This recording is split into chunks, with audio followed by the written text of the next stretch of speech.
maging kabahagi po tayo. So marami po mga Christian, pero yung puso nila un-Christian. Amen. No? Yan po ang nakita po natin sa church. At marami pong Christian na is yung life testimony po nila ineffective. Bakit?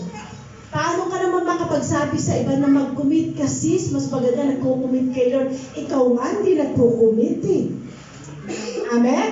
Amen. Hindi ka makapagsabi sa iba na dapat masaya ka naglilingkod kay Lord. Ikaw nga pag praise and worship, hindi ka nga makapalakpak. Amen. So, ibig sabihin, every time na tayo ay magsasalita, dapat make sure ikaw yung model ng sinasabi mo. Amen. Kasi yung gagawin mo, susundan nila. Amen? So, bakit minsan hindi tayo makapag-invite? Hindi po tayo nagiging effective sa